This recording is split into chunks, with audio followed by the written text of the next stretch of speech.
From the Newstalk ZB newsroom, this is Newsfix. In this update, a German city's Christmas festivities have turned to mourning. At least 5 people, including a 9-year-old, have been killed after a car drove into a crowded market in Magdeburg. More than 200 others were injured, 40 in a critical condition. The BBC's Anna Foster says the market's been left empty. All we've seen moving through this part of the market, instead of those usual crowds and people celebrating, have been police officers who've been here in very large numbers. A 50-year-old Saudi national who's lived in the area for 18 years has been arrested. Parts of Australia are being torched by uncontrolled bushfires, while floodwaters threaten residents in other states. People have been told to evacuate as fire engulfs 33,000 hectares of bush at Grampians National Park. There's also blazes in northwest and southeast of Melbourne. Meanwhile, emergency services have rescued 2 people from floodwaters in northern Queensland. Sky News weather presenter Rhiannon Alston says dense bushland is making firefighting challenging. Authorities say this bushfire, which started via lightning strike on Tuesday, could continue to burn for weeks. A 44-year-old will appear in court after allegedly abducting a baby in a family violence incident that sparked a 24-hour standoff with police. Police had been negotiating with an armed man on Park Terrace in Blenheim on Friday before he was arrested yesterday. The baby was not hurt.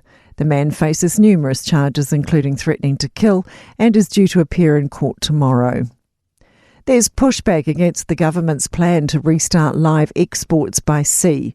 New SPCA research shows very low trust in the industry, with 74% of respondents saying the public should have a say on draft legislation to overturn the ban.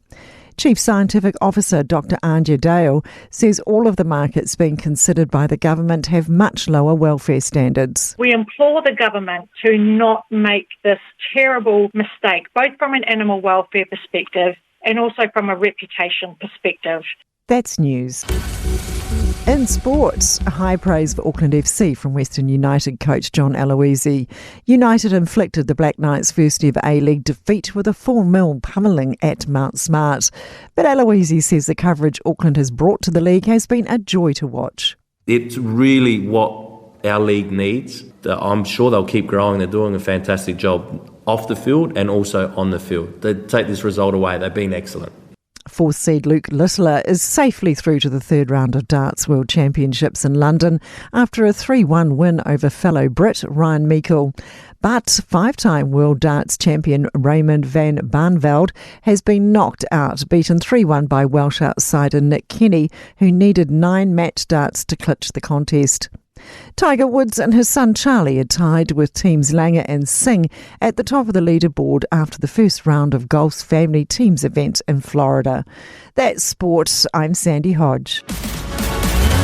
For more news, listen to Newstalk ZB live on iHeartRadio.